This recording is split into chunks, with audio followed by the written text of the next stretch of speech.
Good morning, everyone. Good afternoon. Good evening.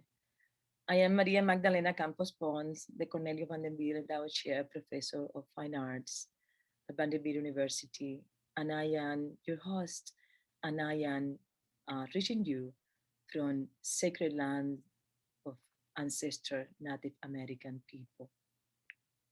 In this auspicious Wednesday, April 28, 2021, we are gathered here to launch our last webinar of our program for the 2021st Engine for Art, Democracy, and Justice.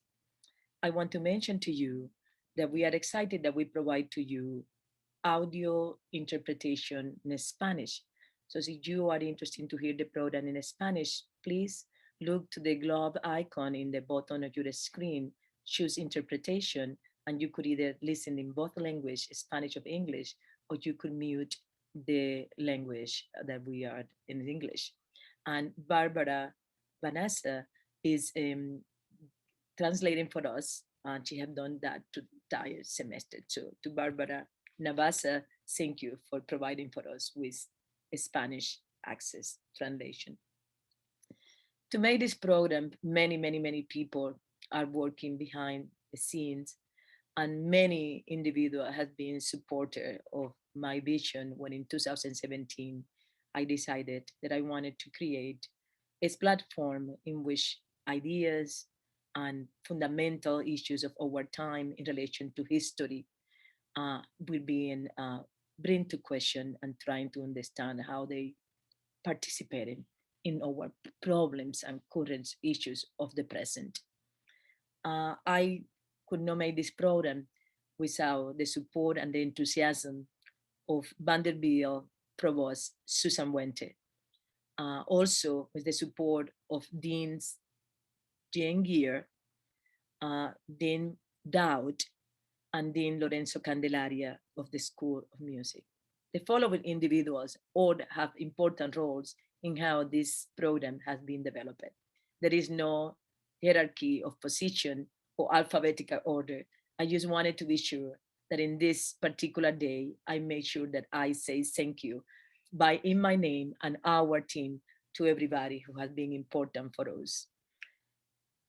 Emily Stewart, Wilna Taylor, Ashley Lemieux, Kimberly Kane, Angela Sutton, Karen Burnett, and Maria Owens, Emily Weiner, Julia Jordan, Ellen Pryor, Robert West, Vesna Pavlovic, Madeline Gaines, Alicia Henry, Mary Texack, Elizabeth Burns, Cameron Foster, Barbara Navasa, Anais Daly, the installation team of Apollo, Molly Barr, Joy Calico, the Contemporary Music Ensemble of Blair School of Music, Cathy Dermes, Samar Ali, Susan Edwards, Mark Scala, Edward Fisher, Jamal Sheets, Jane Landers, Kevin Murphy, Raquel Bostock, Caroline Hugh, Callie J. Maxson, Kathy Royster, Megan Rust, Doris Sommer,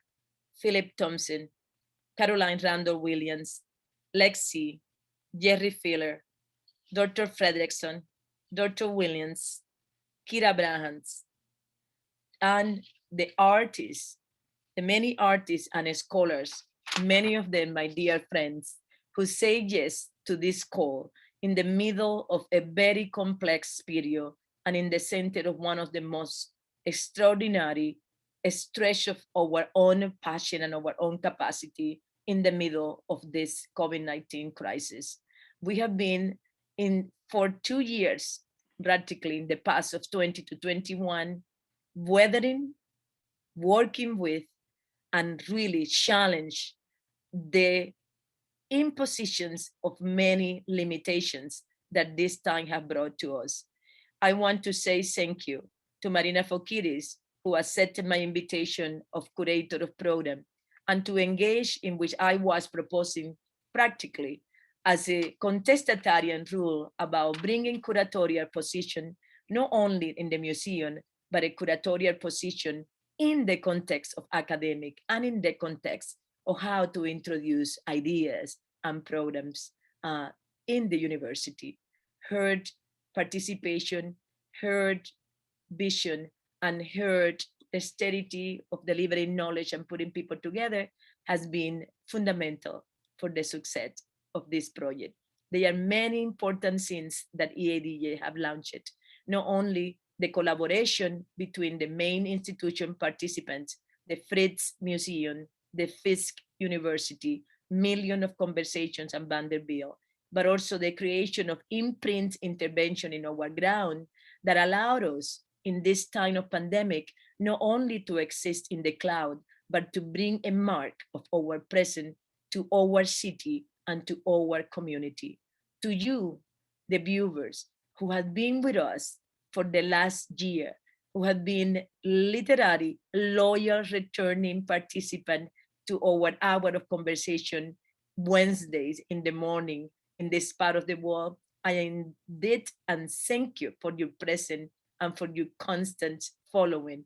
So, nevertheless, I want to invite you to consider our next step when we come back with EADJ. Now, I let you with Marina Fokiris, we will introduce the project for today on Pigmented Futures and the fantastic artist and scholar that will be discussing this point with us. Thank you. Thank you very much, Magda, and I invite now all our panelists to come with us on the cloud and with their cameras. Dear all, thank you so much. Good morning, good afternoon, good evening, and thank you for being with us in the cloud. Today's episode is momentary. It's a momentary end and a perpetual beginning. It is the end of, as you heard from Magda, from the fall 2020 and spring 2021 program titled Living in Common in the Precarious South, which I had the honor to curate, invited by Magda Campos-Pons, the founder, the flesh, the bones, the soul of engine of our democracy and justice in Vanderbilt University. When Magda invited me, we had no idea of what was coming in our way. No idea of the upcoming nature's revolt, that is. I visited Nashville in November 2019, and we had some initial conversations and left with the idea that I will be going back to do this program. And then February 2020 came, and our conversation took another turn, and our decisions transformed into a structure with weekly episodes, weekly rituals, to get us through the even more precarious selves and times of what we were thinking of initially. And this is what happened. The pandemic offered us a possibility to dig deeper for more art, more democracy, more justice, while allowing our weekly ritual to grow, and more people were coming. We brought, I think, over 80 participants in about 10 or 11 conversations to reflect on these concerns. And this, at the same time, we organized about 5 interventions in the city of Nashville as a way to somehow give a sense of location, you know, because that's from where everything was being broadcasted and organized. One of these, you can see all these interventions, and it was a concert, installations, sound performance in our website. And there is one that it's actually up as we speak, is a new major installation by artist Ibrahim Mahama as part of the occupational series on the Fisk University. It has been an amazing year of that sense, and year that we learn on how to be together in ways that we didn't know before. And today, our 12th episode is the last of this, let's say, of this chapter. And I'm very happy and honored to pass the baton to the next curator. What was very important of what we learned is that as long as we all, even if we all suffer to communicate without the temperature and the unspoken relationship that our bodies conduct when we are next to each other, I'm very content that we didn't get paralyzed, sad, angry towards something that we can't control anyhow. We took the lead and the stance to continue in a way that was somehow side sensitive to the current condition, and we grew in it, and that was quite important. So thank all the spirits that kept us healthy. Thank again to Magda Campos Pons for giving us this chance, and all the partners of EADJ, and every institution and individual that participated and helped in any way to make this a reality. We gather today to think and exchange about alternative futures, or futures that stem out of what has been happening the last years, futures that they were long due, futures on which some might have had the chance to reflect deeper upon due to the circumstance in which the planet finds itself recently, futures that are about to become presents due to the long-lasting and persistent struggles of artists, activists, thinkers, writers, curators, individuals, some of which are here with us today.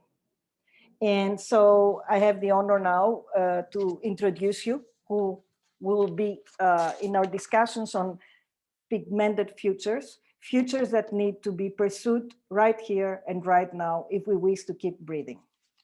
With us today is Diane Campbell Betancourt, who has been working in South and Southeast Asia since 2010, primarily in India, Bangladesh, and the Philippines. She is committed to fostering a transnational art world, and her plural and long-range vision addresses the concern of underrepresented regions and artists alongside the more established in Mateful forums.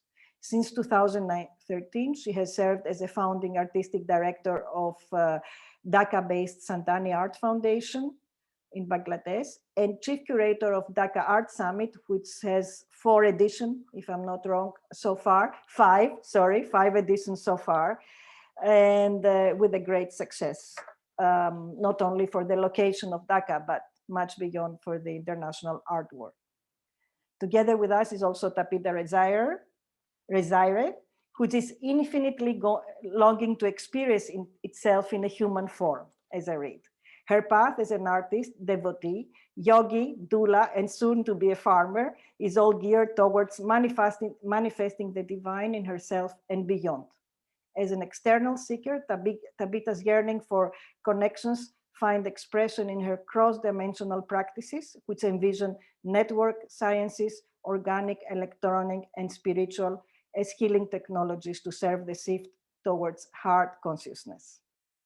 Together with us is also Kimberly Drew, a curator, writer, activist with a passion for innovation in art, fashion, and cultural studies. She's the founder of the Tumblr blog Black Contemporary Art, and her work with the Studio Museum in Harlem, the Haibal Allergic, Lehman and Maupin, and the Metropolitan Museum of Art, among many others. She's the author of a book for young adults, This Is What I Know About Art, and the co-editor of the innovative anthology Black Futures, lauded by the New York Times Book Review as a blueprint for this moment and the next. And also Christian Nyampeta, who is speaking us from New York, from where he organizes program exhibitions, screening, performances, and pedagogical experiments, which have been presented in New York, in Netherlands, London, and beyond. His 2018 film, Sometimes It Was Beautiful, which was sold in some places in Europe already, and I had the honor to show in Vienna in a small show, will be premiered in the United States at Guggenheim Museum in New York on April 30 in a solo exhibition curated by Chiao Wang. So hello, and thank you so much for accepting our invitation. And I would like to start our conversation today with Diana. And as I've been to the last edition of Dhaka Art Summit, last February actually, in 2020, titled Simsi Movements, I read that it was meant to provoke the audiences, the public, the participants to reconsider art histories, movement, borders, fault lines, exclusions, absences, presences. Also, what really struck me about this summit is that somehow it brings forward networks, past networks, present networks, hopefully future networks that are not necessarily organized or guided or through the agency of the North and Western prevailing trends. and that they are somehow beside that or over that. Could you maybe share with us the thinking beyond building the content and structure of Dhaka Art Summit and whatever else you would like to? And it will be great if the speakers wants to say with us on camera. Thank you. Diana. Great.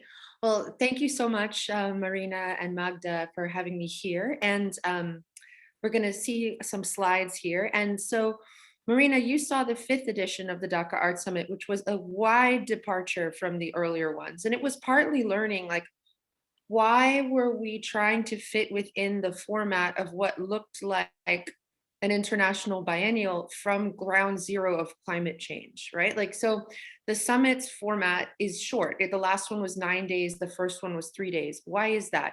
One, it's funds, but two, it's the format of how people come together in the region. They go to festivals. And the way that the summit presents itself is a way that people of all different backgrounds feel comfortable. There are no tickets, it's free. And I think you can speak to this too, Marina, that you have every kind of cross-section of Bangladeshi society here, because it's not an intimidating kind of event. This image here you're seeing is of a work called Landversation, which is a performative installation by Audubon Kanga, who spent 6 weeks with us in Dhaka. And what was really interesting about this work, she's done Landversation in Shanghai, in Sao Paulo, in Beirut, is that she spends time with people who are actually grounded to the land, who live climate change, right? It's not an abstract concept. They're not flying from place to place, maybe occasionally, but they see the change of the seasons, they feel it, but they also are inventing solutions to deal with the problems at hand. And Bangladesh has, I'm not speaking against NGOs, but foreign NGOs have done a lot for Bangladesh, but they have also they've also instituted some terrible wrongs. I will give you an example. Some international NGOs decided to help build wells in the country to give people access to water. They didn't understand the land, and because they were shallow, they've unleashed one of the worst arsenic poisoning problems in the world. And I bring this up as an example because everyone has the best of intentions of trying to solve something, but unless you're grounded and committed and really connected to the context with which you're trying to help, you sometimes can make things worse. And there's also that kind of power dynamic of who owes who. And also this kind of power dynamic of whose creativity is better, whose solutions are better. Audubon met a researcher who was speaking about how in Bangladesh, the name for flood is something that you name your daughter. Like, it's a pretty common name, Bonna. You wouldn't name your daughter like earthquake or forest fire. And that's because people knew how to live with floods. Floods are a season of Bangladesh. And another researcher was talking about how Bangladesh could not be colonized either by the British or the Pakistanis because they did not know how to live an amphibious way of being. So I'm more, these are beautiful insights, but they really relate to what we do and who we do it for. When we look at these other networks, I think that an artist in Bangladesh has so much to learn from an artist in Nigeria, but there's no kind of foreign funding body that's bringing these two contexts, which kind of lack national funding agencies for art, don't have a very well-developed commercial system for local artists, are grappling with floods and urbanism. Why not bring them together? And why not bring them together in Dhaka rather than bringing them together in London where everything feels foreign and unfamiliar? Next slide, please. So this is an image of Dhaka Art Summit 2016. And this large work you're seeing here by the LA-based artist Sandeep Mukherjee, it actually all packed up and came with him in a suitcase because shipping things to Bangladesh is quite difficult. We have 120% import tax on foreign art. There's no art insurance locally. You can't rent projectors. You can't get good lights. Like, we basically had to create all of the infrastructure to show art in a way that maybe an international art audience thought it should look like. And I use this slide because we don't see the summits as separate editions. Each is kind of a rehearsal for the next, and they're all connected and they all talk to each other in a particular way. So this work is actually dealing with silt and the kind of alluvial nature of Bangladesh. But what you see here is a lot of white walls and a lot of wood. You see a fake carpet. There was a lot, and local people were really surprised because this building that you're seeing is a National Academy for Fine and Performing Arts. It's used every day. It's not taken care of. It's usually in disrepair. But also international audiences were surprised that they could see something that looked like this in Bangladesh. Next slide, please. So because people saw, next slide. Because people saw, people, meaning international museum directors, gallerists, artists, saw what Dhaka Art Summit 2016 looked like, when 2018 happened, we were able to take major museum loans and gallery loans because they saw that we could create international museum conditions in Bangladesh. So what you're seeing here is a project by Rakib Shah, who is an artist of Kashmiri origin who had to flee at a young age, given the rising fundamentalism there. And he lives in London. He's very commercially successful. Each one of these paintings, I think, was insured for probably £1 million. Like, and this is again in a country with no art insurance. The gallery insured it. But they insured it because they thought it was important to show in Bangladesh. There were also, this was done in collaboration with the Whitworth in Manchester, and this project was co-curated between me and Maria Balshaw, who is now the director of Tate. And there was money from the British Council and the Arts Council of England called the New North, New South, where there was funding to allow these kinds of exchanges between the UK and Bangladesh. And so this project showed in Manchester at the Whitworth and also showed in Dhaka Art Summit in a reconfigured form. But when I realized it was wonderful that we could do this, I'm proud that we could do this. But when I looked at the climate impact of this, the cost, and the logistics, I wondered, why are we doing this? I'm very proud that we did this. It was wonderful also to be able to show this work in Bangladesh. I think it was a wonderful thing to do. But this for me was a seismic shift in how I looked at the values of what we do, because this kind of money could make a major impact on local arts organizations. And a friend and colleague, Koyo Kuo, from at that time was at Raw Material Company, talked to me about how she thought there were too many resources being used for the exhibition of art and not enough being used to create the conditions for good art to be made. And that really resonated with me. And also just this thought of, if art is not being made in AC climate controlled, perfect museum conditions in the global South, why are we putting these kinds of resources to do this? So next slide. This is what the building looks like normally. So as you can see, it's a completely open plaza. There's no carpet. There is no lighting system. This is what the building looks like. But you know what? If art is created in these kinds of contexts, and this is the building that's there, why don't we curate for the building and for the context rather than fighting it, trying to build something that's not there? So what you're seeing here, and you'll see some images of what this looked like later, was we received a grant from Pro Helvetia, the Swiss Arts Council, who's very liberal with what they consider Swiss. So our Swiss team included a Belgian, a Brazilian, and an Indian American, or an American of Indian origin, and a Bangladeshi team of architects, designers, engineers, artists, where we tried to think about the unmaking of an exhibition as much as we thought of the making.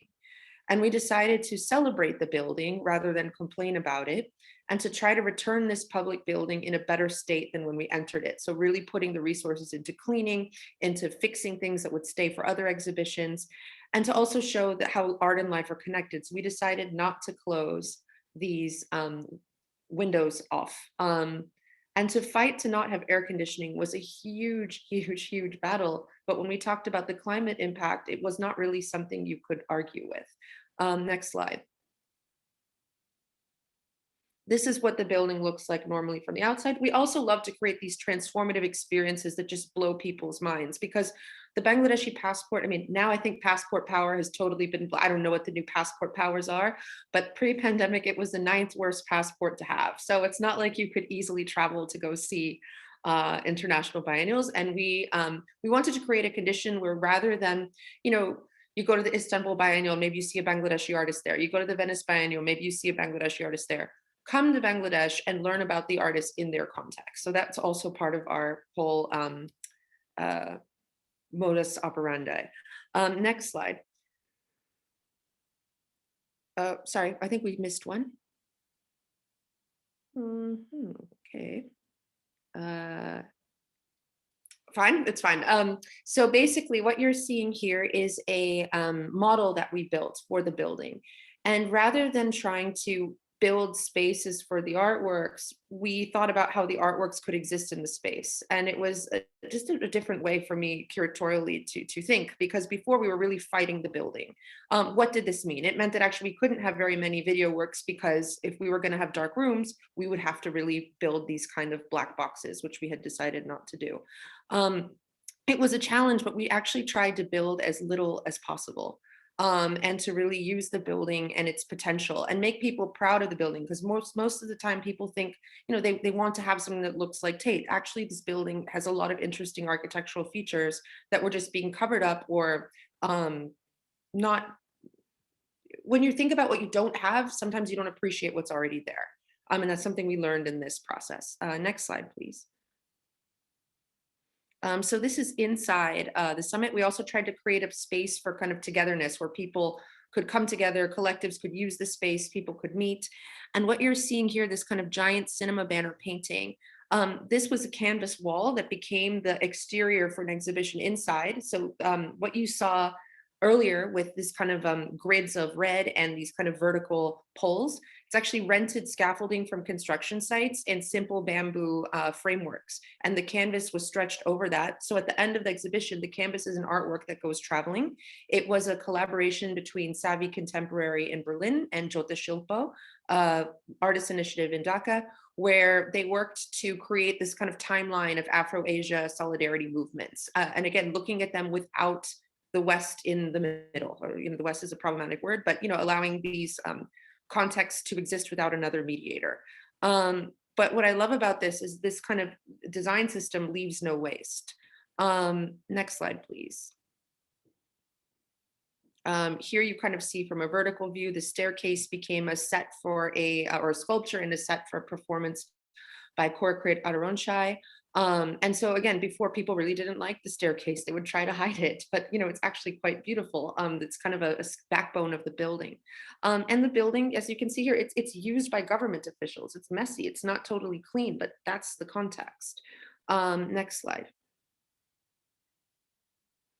Here you see people coming together, there are performances that were hosted in different spaces. And this is not what the whole summit looks like. This is just the kind of main, there's 4 stories of the building. There's a lot of diversity, but you know, with only 10 minutes, I didn't have time to go into all of that.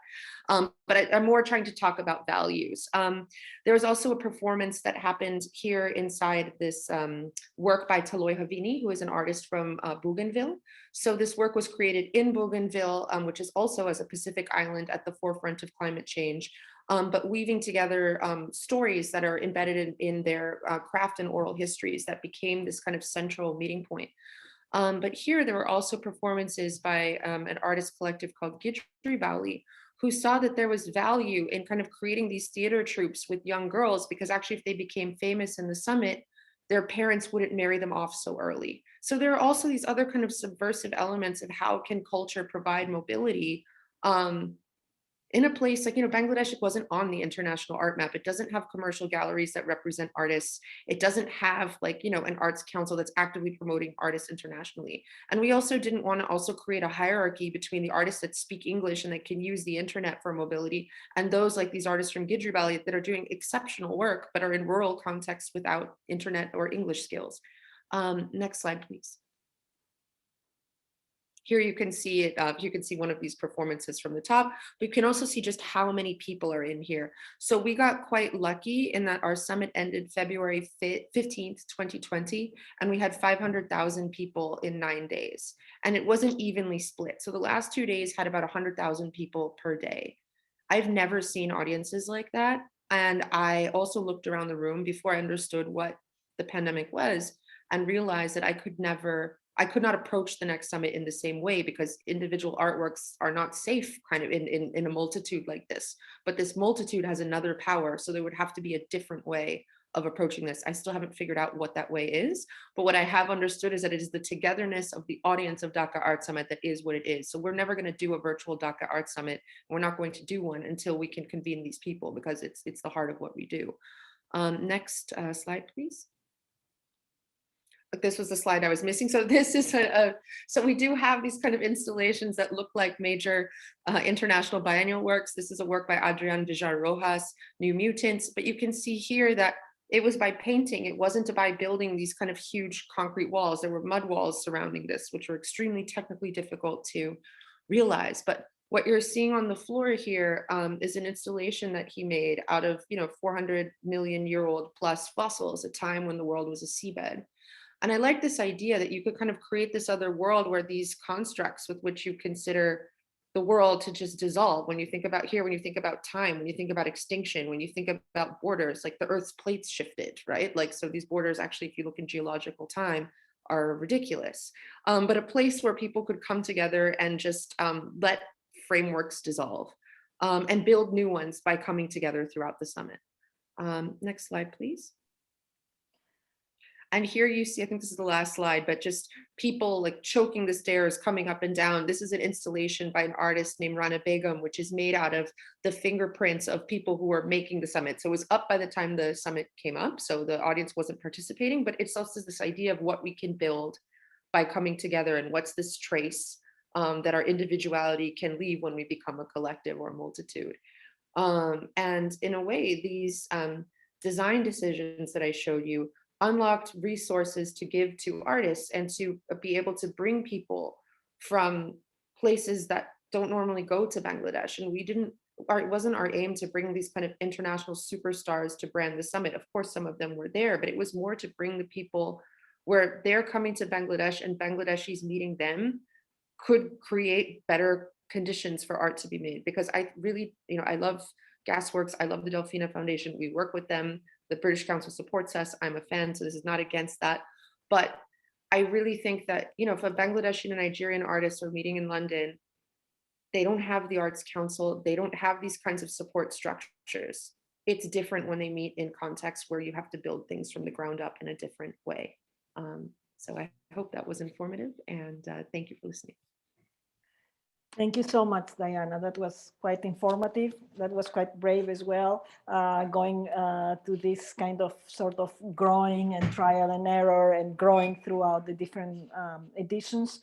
You brought some extremely important issues on the floor or on the cloud, which is the issue of context, geographical, cultural, emotional context.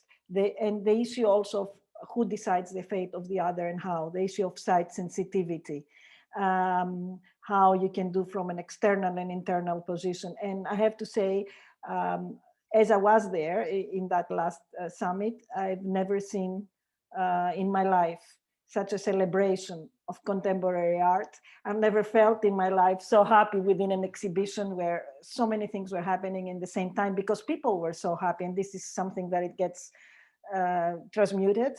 And also I remember as the news of the upcoming pandemic broke, we were dancing. I don't remember the name of the artist, but you will remind to me, we were dancing on top of a print, a collective print. So it gets printed of a collective that it comes from Malaysia. Yeah, Panrak Sulap.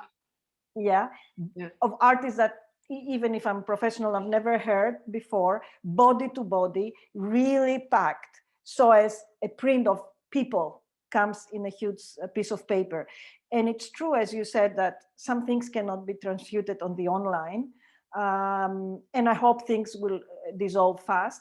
But I also think that we ought to find ways not to lose the togetherness, even if we have to be online or on the clouds or flying, I don't know, you name it. But somehow this togetherness is not to be lost. So thank you very much.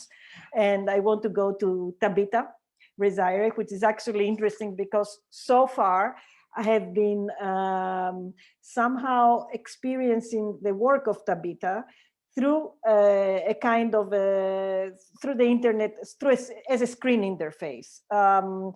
Most of your works, from which I was drawn and impressed and learned and healed from, were in the form of a CGI animation or a GIF or other forms. And most of them I experienced online, digitally, and of course, sometimes in as an installation. And what I perceived I perceive them as a critique to the negative representation of the Black female body online and offline, not only online. And also you have referred before to the electronic colonialism, which was quite interesting for me, also seeing you working within this, and how the Black body, the Black people has been transformed from colonial subject to cyber slaves, which is also an interesting point. Now, in our prep conversation, you were telling me how now you're focusing on farming as somehow another dimension of the future. And it will be great to share with us what's prompted this decision and what does it mean vis-a-vis your work as a healer and as an artist online, and what is the connection with the previous work and how farming can transform yours and other futures, eventually to be free from the preserved matrix of coloniality, to be free of this kind of colonial monsters. Savita. Hi. Hello. Everybody. Hello. Yes, I guess I mean the yearning that I have in my life and that express itself in my work, in everything that I do, is to be more connected, more intimate with life itself and with existence or its source. Call it the divine, call it source, call it God, whatever, the earth, however you understand the bigger picture. And this yearning, at the base of it, it's that idea of a notion of connection, of being connected. And how do we connect? So how we connect with ourselves, with each other, with the earth, the land, our ancestors, the mountains, the rivers, the insects, or whatever, in our communities, our families, and all of this. And maybe I realized how much I was not connected and how much I was, and maybe how it could be maybe a diagnostic for the world we live in, how people, well, I don't know. I will talk to myself. I was not feeling so connected. The people around me were not feeling so great. And it's kind of yes, an ecosystem of suffering, actually, And then you see the wound in you and in people around you. And then it creates such a rage, that consumes you. And when everybody is raging around you, it's a certain energy, but that paralyzes. And that is not that fertile. It can be very fertile at first, because there's a power in anger. It's like a fuel that can nourish you, and that can be very creative until it burns you and destroys you somehow. So I guess that's the inner environment I was living in, and that was in the way of this wanting to be connected, So I guess looking at connection, I looked at the, digital connection or system, the internet, mainly because when you talk about okay, how do we connect? That's what comes up, you connect through the phone device, electronic device. And so I worked a lot with the internet and exploring its different ramification, or how can I say, its ecosystem, politically, ecologically, what is the impact of that technology on the land, on the ocean, on our bodies, and spiritually what it means, and weaving stories of this gigantic global network with other kind of technologies, maybe more spiritual technologies, because on the other side, in my own spiritual path, I'm experiencing other avenues of connection, whether it's communication with your ancestors or with plants or other things, and how that also reflect ICT, information and communication technology, as much as the internet. So creating and weaving histories from different technologies or ways of being connected, but mainly because of coloniality and the history of science that we have inherited through colonialism, like certain science are not understood as technology, or are not, let's say, validated or acknowledged or whatever the term is. So I think understanding this, okay, 2 seconds.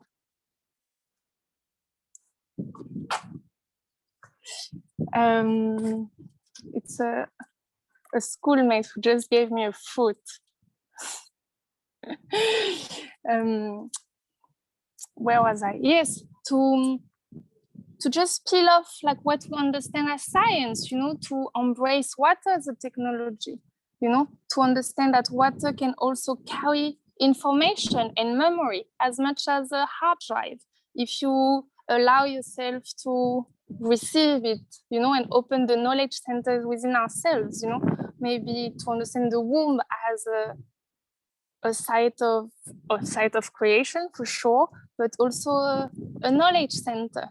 And what type of information comes through the womb? What type of information comes through you through different places in the body?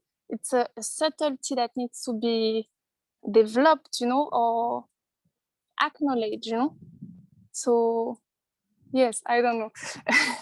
But I guess that was really what my work was about and have been about for the last 10 years, the wisdom of the womb, of the land, of the ancestors, and how it connects to current technologies, So it's not about creating a divide between electronics and spirituality, but see in a way that the yearning is very similar. It's that same yearning for connection that we all have, that we all strive for, and we have different tools, and then understanding the impact of those tools, and those impacts are very different, So ecologically, of course, to run the internet, you need so much water, electricity to cool down these servers, and I don't know, like the effect on the aquatic life, all of this. And well, politically, we all know like the effect it has. Not to say the benefit as well, how it allows to create community, and that's beautiful as well. But to put things in perspective and allow other forms of communication and other channels, and there comes the transition. It's like, if all this work that I've been doing, it's geared towards healing, really. But then if I look at my life and I spend my whole life behind the computer, just like screaming behind my Gmail, being overworked, overstressed, and completely disconnected in a way, even if I'm talking all about connection, then I see there's a dissonance here. So it's a dishonesty in a way that I felt, even if, well, I believe there's an honesty in the way I share my work, but not in the way that I live my life, So that's the transition that I'm operating at the moment. I moved to the forest almost a year ago already, 6-7 months ago. So I live in a little cabin in the middle of the Amazonian forest. And this has been hard, but beautiful to learn really like cohabitation with different species. So it was easier to say than to do. Also because I was afraid of insects growing up. I've always been afraid of insects. So to accept life as life in all its form is a journey, And I think I needed that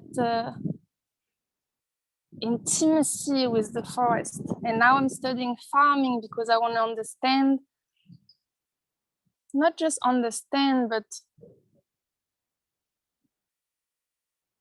I want to welcome the whole earth into my body, into my being, into myself. But to do this, you need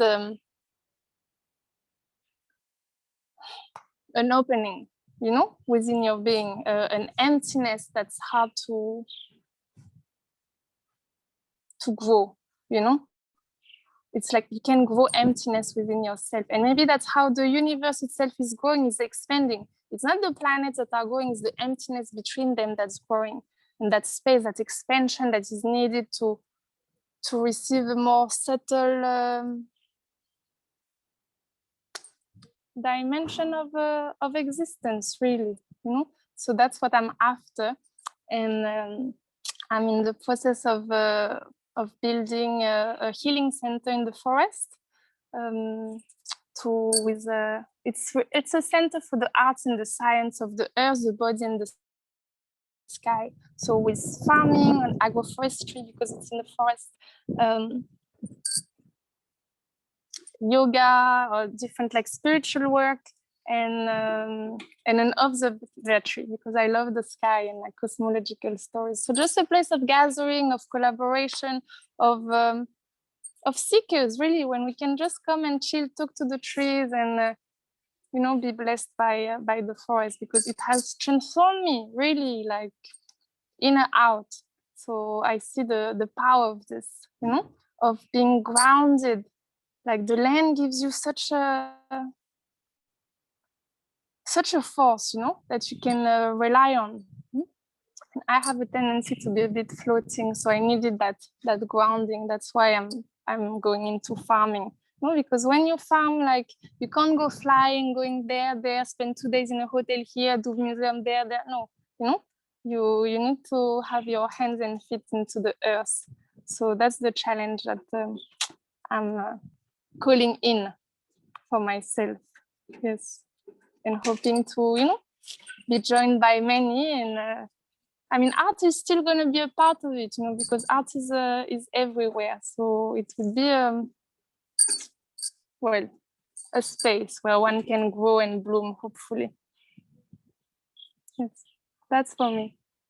Thank you so much, Tabitha. I wish we were with you right now in the forest. You are where exactly? In which part of the Amazon? You are in French Guiana. Yes, that's fantastic. And thank you also for bringing into the conversation other elements than the physical, also the meta or paraphysical, as we say in Greece, like side physics, the non-physical side to side, mostly the metaphysical, the spirits, the ancestors, and that can be found through the land as much as they can be found anywhere. And I'm really looking forward. I mean, I've experienced your work quite a bit, and although it sounds that it's like a kind of a digital, there were in some ways healing rituals within this within this kind of vastness of internet. Of course, as you say, we are somehow disconnected, some of us because there is no other alternative, and the fights and the struggle has to continue with all together. And I wish we find ways to connect physically again, and we find ways to be like you, cultivating the land. Maybe it's not that difficult. Thank you so much for bringing this. And when we go, or you know, maybe for a planet, it's kind of difficult if everyone has to leave their works, but really, really beautiful what you're saying. And when we come back, we ask you more about Sure. the different things you're learning. Yeah, I'll please. just say that the place is called Amacaba, and yes, I just wanted to say this. Amacaba in French Guiana, right? Yes. Right. And how far away is from, like, how far away is from the city of Cayenne, or how far, where is it exactly? Well, the land has found me, but I haven't found it yet. I see. Okay. So lots of thought and lots of like a geographical shift, lots of spirits and features and other beings are entering our cloud. And I want to go now to Christian, back to New York for some time. Christian, since Tabitha mentioned so many times the coexistence, ways to coexist, I think coexistence, collectivity, generosity are very much parts of your work and your concerns. Also, how to live together. It's a sentence you often put forward with your école du soir, your projects, with your film. Sometimes it was beautiful. And I don't want to maybe make a big introduction. What was your film? Because I don't know exactly for which project you're going to be speaking about. I'm here to fill the different parts if I need to. But I really want to come back to you and ask you how to live together at this moment or in the future. Yeah, thank you so much for the invitation. I hope you can hear me well. It's a great pleasure, and it's as usual, I'm learning a lot, and I feel like it would have been better if I just continued listening and instead of me having to take the floor. But here I am taking the floor and trying to answer the question of how to live together. I think it's a question that should be asked to as many people and to as many entities and as many times and spaces as possible. It's not up to one individual to answer it. And that is perhaps the reason why I work in a particular manner that attempts to draw in others. And these others include indeed collaborators, occasional, incidental, or planned or semi-planned. And it means it's actually much easier to work alone, because you can have your way, you can plan, you can not plan, and it's somehow okay. But it's actually much harder to live with. And that's at the level of myself as a subject. So imagine at the level of an entire community, and then a city, and then a nation, and then a planet. So I think these are questions that should be asked to as many subjects as possible. But to reduce myself to one mouth and one voice, I think, it makes sense to, in my case, to attempt to collectivize the answering to this question. So I had prepared a few remarks, but I actually like the format a lot of you asking questions, much similar to the previous conversation than the one before, especially because I'm still in the mood of these birds that were coming in from French Guiana through the microphone of Tabitha. But I did prepare something, and because of the theme of this particular session, I thought I will first quote a friend, Fahim Amir, who lives in Vienna. And because maybe those thoughts will, on the one hand, manage to come close to trying to answer the question that you raise. So my friend writes, this is Fahim Amir, from the moment of its birth, Western philosophy, again, assuming that we all agree what philosophy is, because I don't think we do, but let's say Western philosophy destructed the semblance of colors. It wished to create what was immortal, but colors shimmer and fade. Colors change their color, so their stake in eternity is precarious.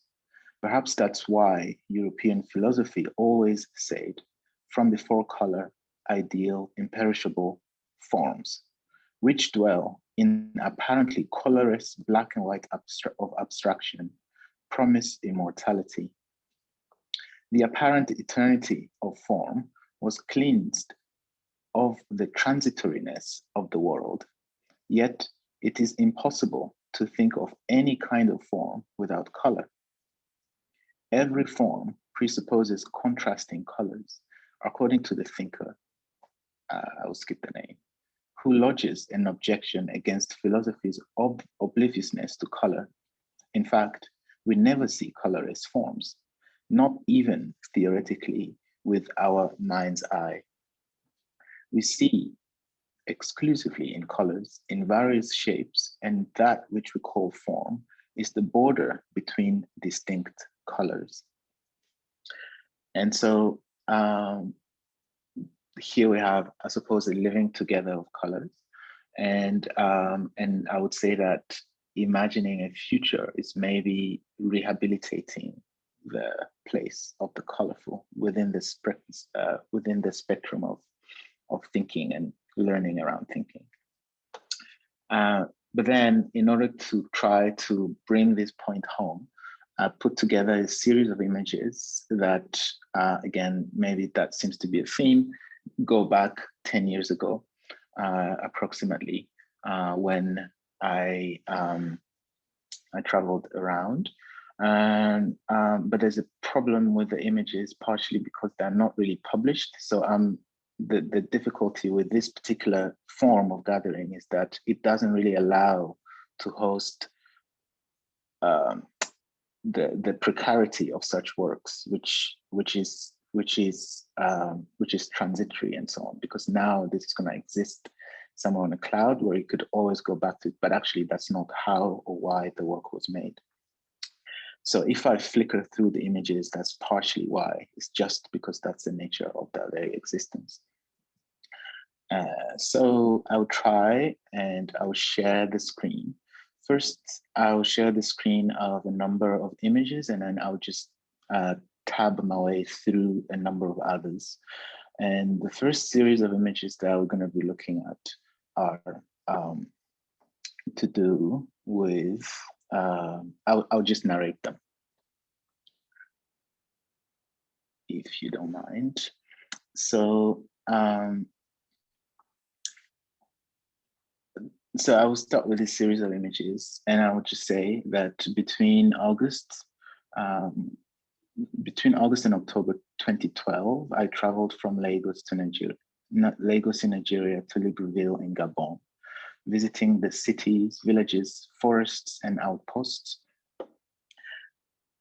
along the way, and from there to Nairobi and its outskirts, which is in Kenya. And this was possible thanks to a travel grant from the Dutch Mondrian Fund, which tends to support me. Thank you very much.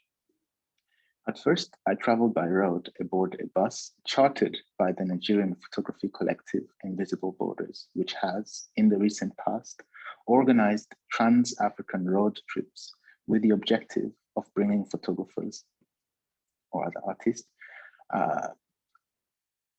into parts of the African continent they would otherwise never visit. And so I had been invited by the collective to join them on their road trip of that year, which aimed at covering the distance between Lagos and Lubumbashi, which is about maybe 7,000 kilometers. But that did not really happen. And by the time we got to Libreville, I arranged other means and I arrived in Nairobi. And but altogether, during my journey, the idiosyncrasies, my own idiosyncrasies became, I would say, generative of an indeterminate and yet I'll call it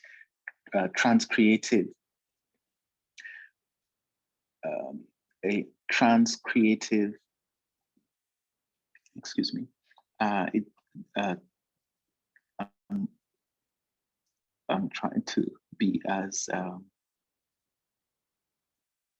yes, so during my journey, the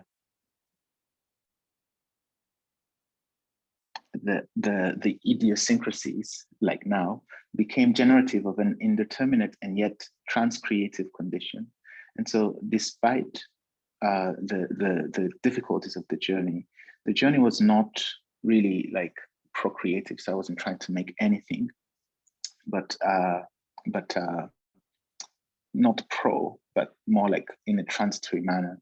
And so these, what I would call transcreations, and mind you, I wrote this in 2012, so a lot has changed between, but they manifested themselves in actions that were both intimate and monumental, happening through encounters that conveyed delicate perceptions of pleasure, pain, beauty, and deformity, traded through brief but intense proximity, to borrow a word, that were both restful and mobile in a manner that instantiated a relation. So I kept thinking of these activities as pre-gifts or as for gifts.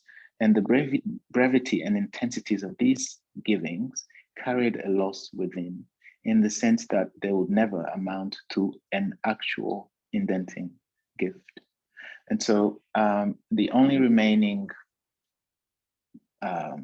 encounter or recording of these are these photographs, some of which are of flowers, which I'll talk about in a second, but also other activities that looked a bit like this, whereby I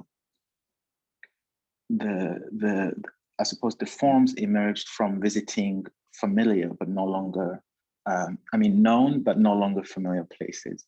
And so it meant that often we engaged in a kind of trading of posts, whereby the encounters generated these exchanges, which were then recorded, most of the time photographically. But then at some point, a shoe polisher on the streets of Nairobi, we met and we exchanged pleasantries, and he polished my shoes and I polished his, while my camera moved from my hands to his, and from his hands, from his hands to those of passers-by. And when the moment to pay arrived, it was no longer obvious who owed what to whom. And as we laughed about this confusion and the surrounding crowd became entangled in our dialogue, disarming words of wisdom were exchanged, as well as possibly obscene but good-natured jokes. And so as my camera passed from my hands to those of my interlocutors, it seemed that each of us was learning from the other's images and framings. Is this really here? The residents would ask in disbelief, after seeing a photograph justly composed in their own garden, like my other friend, Emma. The camera was not only a recording device, it was a memorial device that does not honor or celebrate the past, but produce what I will call a theoretic fiction that is always situated on the horizon, understood as the shape of the boundary of the world, always to come.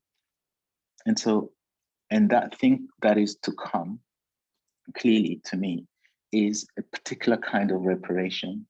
And so it's in other words, a reparation of the flowers, of the colors, of the relations, and of things made of other things.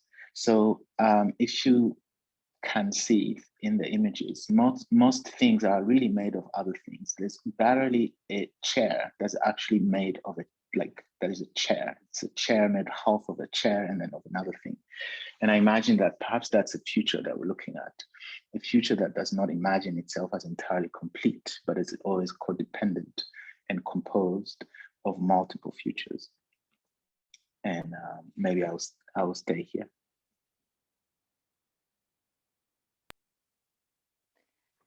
Thank you so much, Christian, for bringing the codependency or interdependency, interconnectedness in the conversation, for showing us these shapes and forms and colors of these beautiful flowers, and for quoting your friend on this beautiful passage of everything coexisting within color.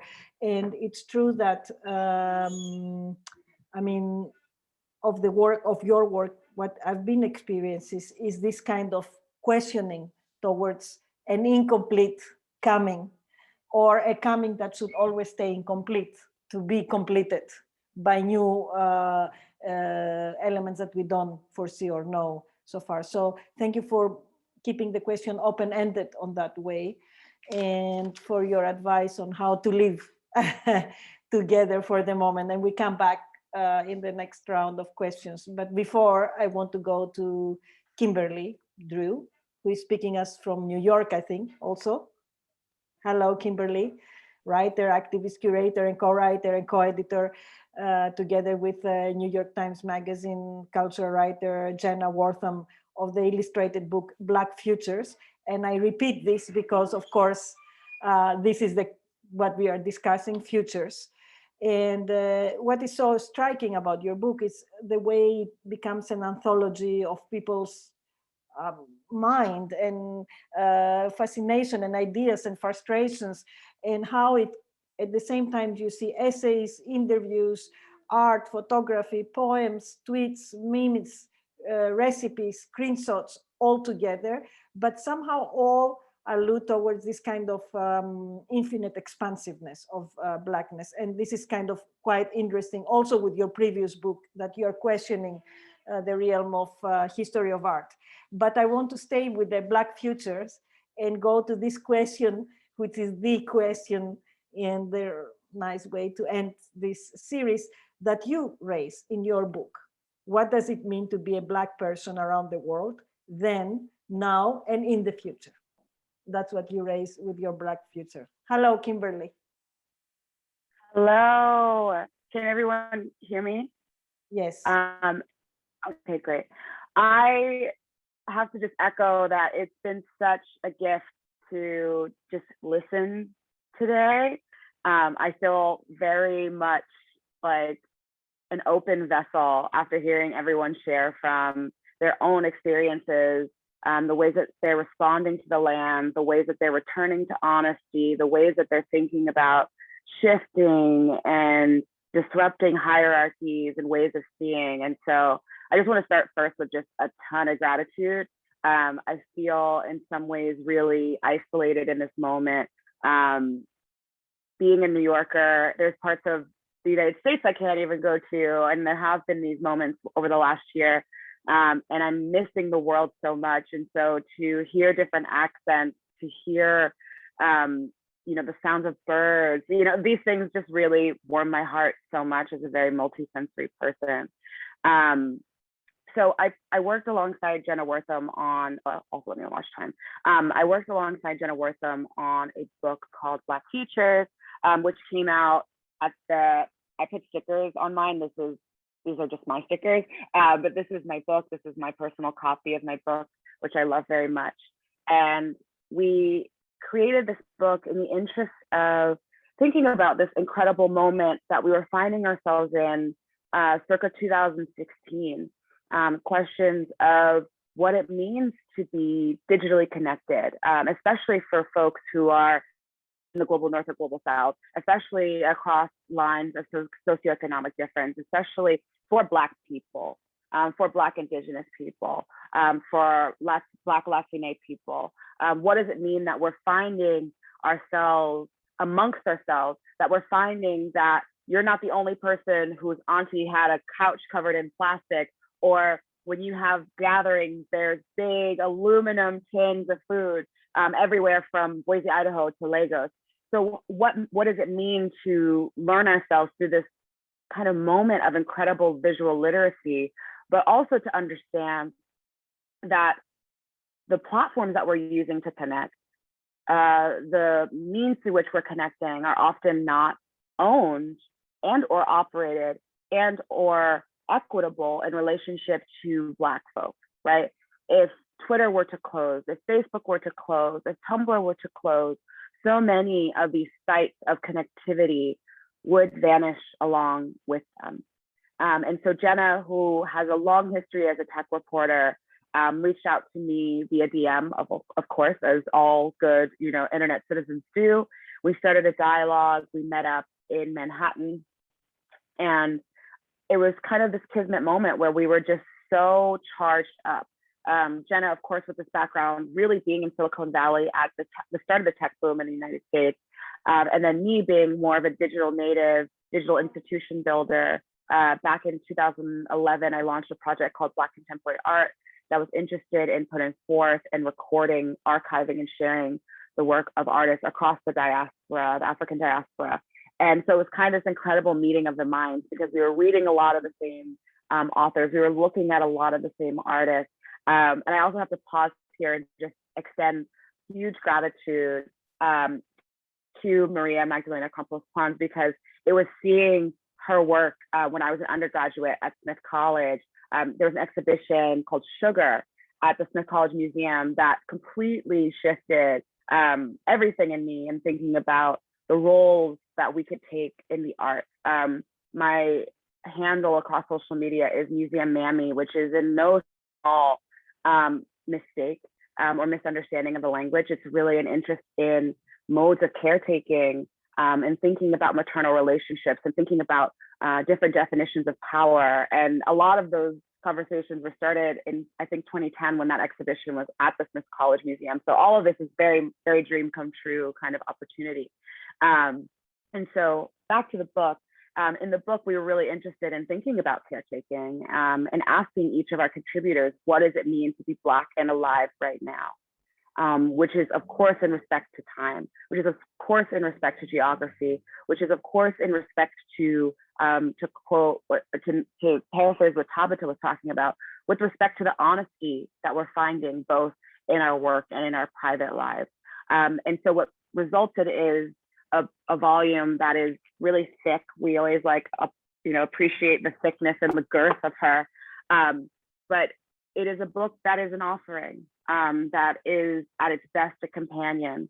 I think we're in a moment of such incredible violence and state-sanctioned negligence, really. And we created this book as something that could sit alongside so many of us who are hurting right now, not with a false or overassumption of what books can do to heal, but I can speak, I think, for both Jen and I and say that we have found ourselves in books. We have found our friends in books. We have homes filled with our friends' books. And so we wanted to join and offer that could hold nearly 200 folks. So in the front cover of the book, for the sake of showing, it's all of our contributors' names. The book was brilliantly designed by the design firm Marcos Key, which is Black owned. It was published by One World, which is a Black owned imprint at Random House. Really in thinking about what does it mean to work of Black collectivity, to work with, whenever possible, Black vendors. So many Black bookstores carry our book. Tabitha's work and writing is actually in this book, because we wanted to make sure that we were making a book that was as queer as possible, as expansive as possible, as global as possible. There are a lot of things that I can talk about in terms of translation of this book that are absolute failures, because the book is only in a certain subsets of English right now, but we're working really hard to bring it to a more global community through language specifically. But I'm really, really proud of this project, and I'm really thankful for the opportunity to sit, even if digitally, in community with all these folks who I'm just learning so much from, and I can't wait to see their work in person when time and safety allows. Wow, thank you so much, Kimberly. And I'm really looking forward. I don't have hold of the book, but I'm gonna try and get it and order it and everything. And it's also great that you bring, I mean, I like so much the connection, of course, with Tabitha, and also the connection with Magda that will come in the screen soon once we are, and how you learn from this exhibition and how much was, so you see, we are all connected. Everything comes back and around, which is so beautiful without the intention of this. And one other question that comes to me quite interestingly when I hear you talking is like, you are quite active in the social media. You use the social media as a kind of, let's say, way to, I don't know, do activism, to put your, you give agency to people, you bring people in conversation, yet you decided to do a book with the previews and that, like a printed, heavy object that will be distributed. So I would like also to ask you very briefly about this in and out. You know, you're using the social media and you do well. It's not a criticism, but what does it mean? How it felt for you to do the book with the Black Futures, also the podcasts, this? Yeah, no, that's an amazing question. And I think it's the kind of question that I want to be asked more, because I often get pushed into very digital conversations, which I love. Like, I'm an internet kid, but I've worked in institutions. I go to the grocery store just like everyone else. And so I think I can say with the knowledge of making this book, and a book that was released in December 2020, in the real like height and pitch, I think, of this pandemic moment in some ways, because we started to like settle in. We had to settle, you know, because it wasn't just like, are we done? Are we done? Are we done? It has felt so incredibly important to create something physical for people, because we wanted it to be with them. It makes me think a lot about the writing of Elizabeth Alexander and her book, Black Interior. There is something in all of us, I think, as marginalized people, where if we are so lucky to have home, whether that be with other people or to be a physical space, it's so valuable to have the objects in your home that reflect you back. You know, and even if you're traveling, even if you're on the go, there might be a food, there might be a sound, there might be a garment that you carry with you everywhere, a backpack. It felt really important to create a tangible object that could do some of that work. And granted, it's like way too heavy to take anywhere, but we wanted it to be something that could sit on a mantle, that could sit at your granny's house, that could sit in a museum, that could sit on a syllabus, but something that could help people maybe understand that their loneliness isn't as big as they might think it is. Thank you so much, Kimberly, for this. And I mean, thank you all. Like hearing you is like, I feel I'm past, you know, in some ways, but it's great to somehow hear the younger people, younger generations, not just because they are younger or like, but just because the mind goes up to a moment, up to a point, and hear you all, there is so much honesty, there is so much crisscross between what you're saying, there is so much, there is such a multiplicity of geographies, ideas, yet such a connection of pursuit, and that's so beautiful. As they say, like for many communities, like some indigenous communities, or most of the indigenous communities, even if they come from different countries, there is a kind of confusion of where the future is. Sometimes it's behind and the past is in front, sometimes it's right now, sometimes it's in front. But I think on this idea on the future, and hear you all, I'm looking so forward to be guided by your intuitions and by the way you feel the world. And that's really something. I want to bring our audiences as part of this, although I'm so tempted to go back and ask you each one more and more and more about what we've been discussing. But I think that we need many hours and we need to bring our audiences. And I want to start by some questions that the students of Magda Campos Pons kindly shared with us. And the question can go to whichever of you want to answer. And I will start with this one. How has activism through art shifted throughout the last decade, if it has shifted? I think we heard a little bit about it, but is anyone, like maybe Tabitha or Kimberly, want to answer a bit to this? Or Christian, how has the activism through art shifted throughout the last decade? I would love to hear what everyone else has to say, but I would just say that how has it shifted? I mean, I think it's shifted because all of these activisms are comprehensive.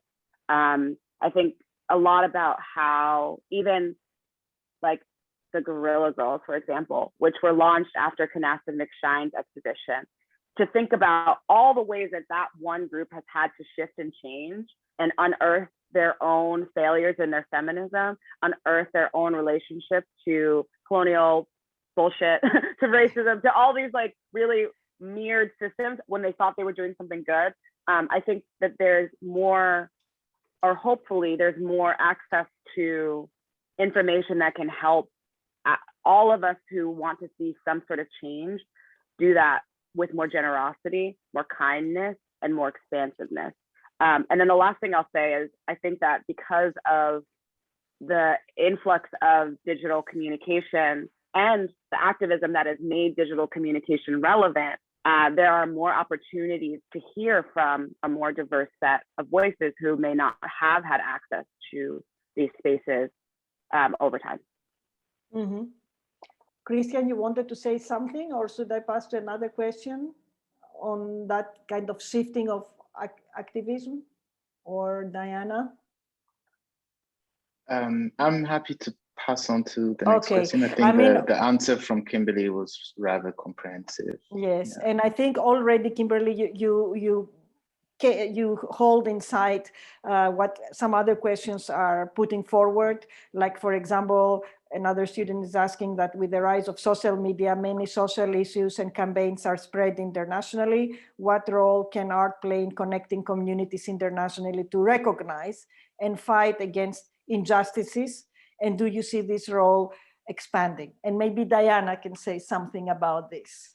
Because you've been discussing about the way that art play a role, not only within the art realm, but within the kind of social fabric of Bangladesh and not only. Yeah, we say a lot of things in the summit that would be impossible to say in a newspaper and would probably be impossible to post on social media. So it's, there is a Digital Securities Act that was passed in Bangladesh. So you could get arrested for things that you put on your social media. So like, I'm not even on, I mean, it's not just because of that, but I'm not on Facebook. And it's, I was also in Hong Kong in the midst of those protests when they were shutting down the airports. And it was really interesting to also see these Excel sheets about who was going to communicate to who, how can you kind of, digital things leave a trace. So you have to have another way to leave a trace if someone's blocking off the digital.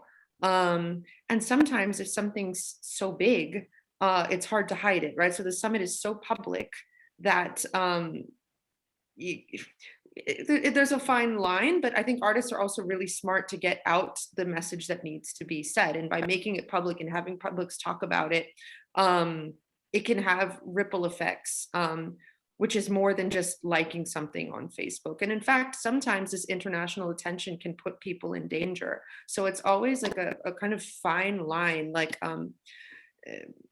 it's something, it's a line that I don't know where to draw, because sometimes, I'll be asked why I didn't say something on social media about a particular incident that's happening, but what's not clear is that I'm having a discussion that might enable that person's freedom, right? But if you stake a position publicly to an audience that has no connection to finding the solution, sorry guys, I'm rambling, but it's international awareness is important, but not just to wear a t-shirt. Like, sometimes people's actual security is at stake.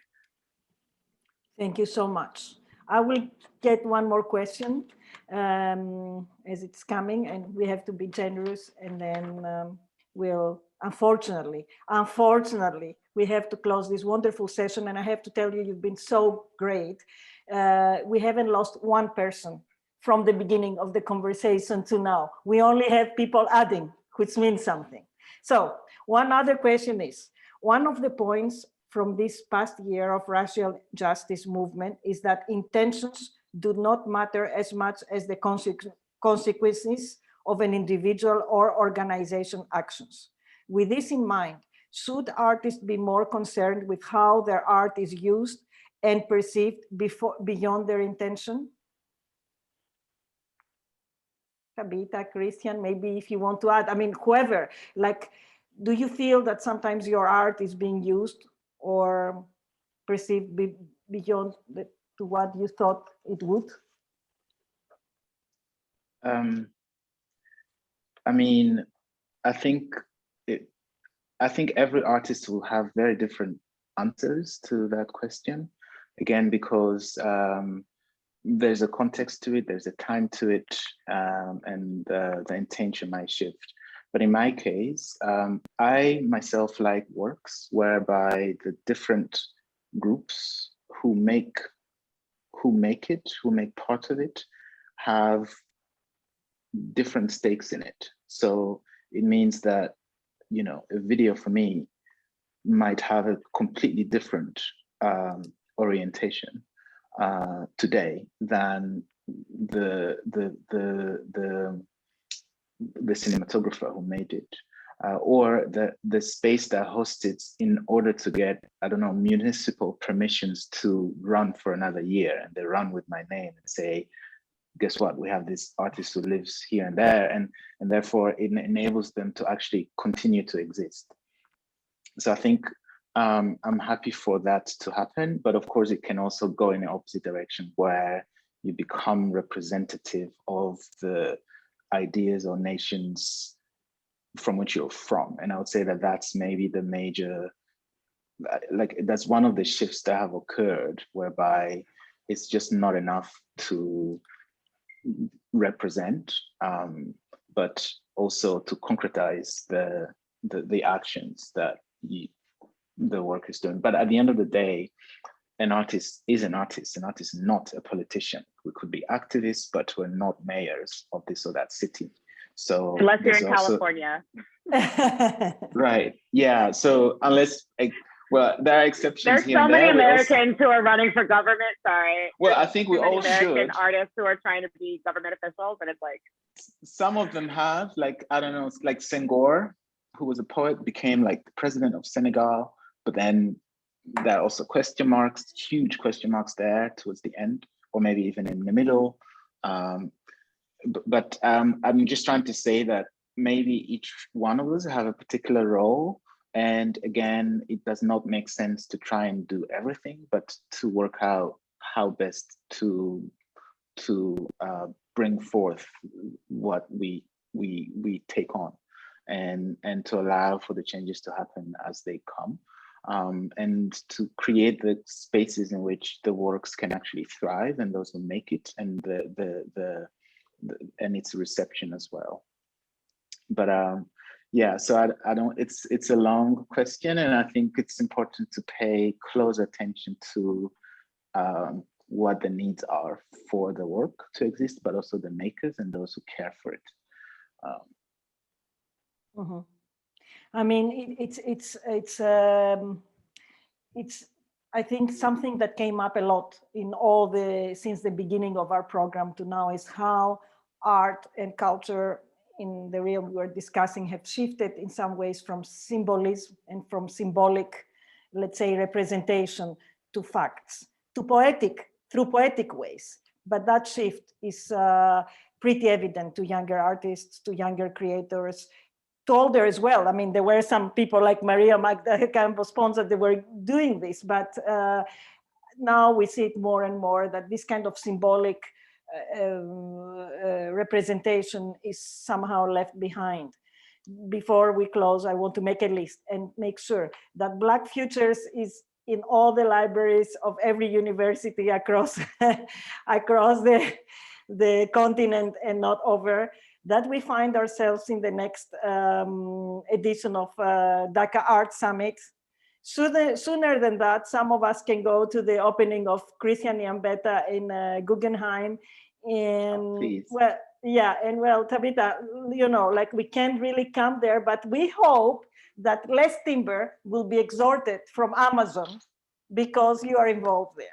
And so thank you so much for this discussion and for guiding us into the future.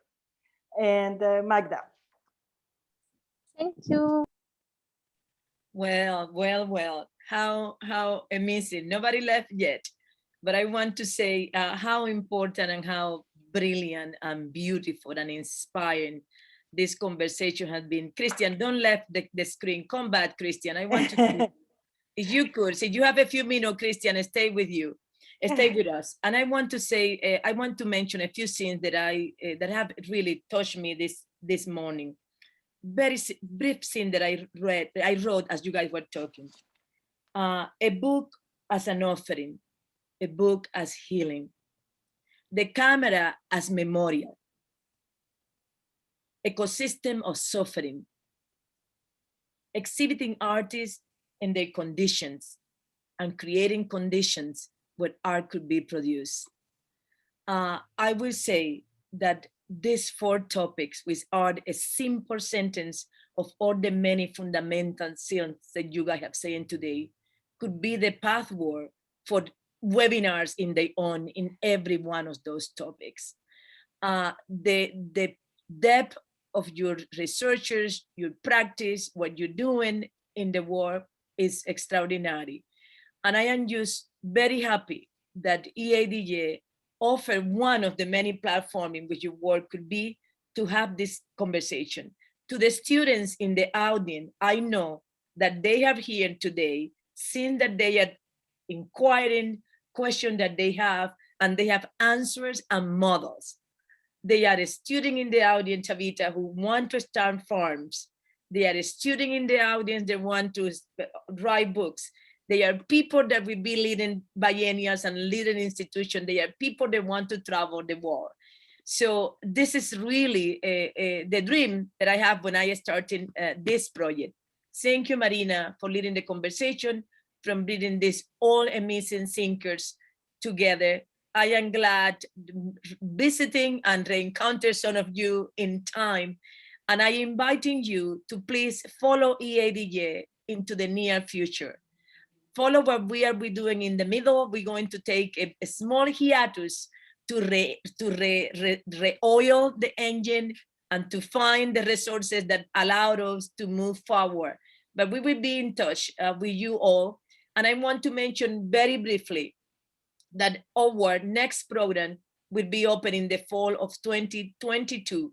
And we will have a new curator, again, bringing a group of people an idea. I was divided about, since I should introduce the curator today, but I'm going to go very briefly and introduce our next curator in the presence of our living, departing curator, and say that Celine Wen from Norway will be the curator of EADJ in the next season, and Celine is an art historian, independent curator, and writer, whose ongoing curatorial focus in the coloniality and social engagement practice with emphasis in interdisciplinary projects.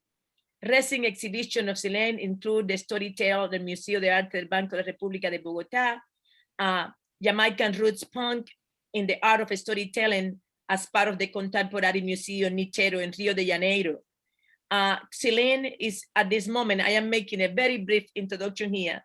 He's finishing the writing of the book, Beyond the Door of No Return, that will be co-published by the African Institute in Sharjah and Esquira Editorial in Milan. And part of the material in this book will be the platform from where we will launching the next project for EADA. Celine also was one of the first curators in Europe that introduced the work of Isaac Julian, Keith Piper, Gadamer, and many others to the European public. So as I say goodbye to Marina and thank her publicly for the service that she has done to the arts, to Vanderbilt, and to the city of Nashville and the world, I want at the same time to welcome Celine and say, welcome the engine and join us together for this continuing conversation and this continued question and answers that we place here in the condition of making art and living in the world, not only just as being Black, meanwhile being Black, which is a fundamental question, meanwhile being brown, meanwhile being LGBTQ, meanwhile being Native, meanwhile being all the possibilities of the future that is ahead of us. So hoping that many of you will follow us and hoping to not only see you guys in your particular places, but also hoping to see you all in many other venues in the world, from Africa to Europe to the Caribbean. So inviting you guys to be with us and continue on your extraordinary work. And thank you for the time of in EADJ, and thank you for the trust to this forum for contesting the status quo. Thank you. Bye-bye. Thank you. Bye-bye, everyone. Bye, everyone. Bye. Bye. Nice to meet you. Bye.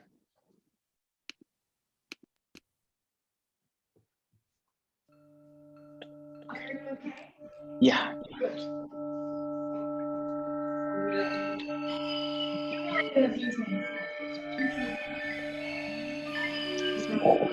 Great.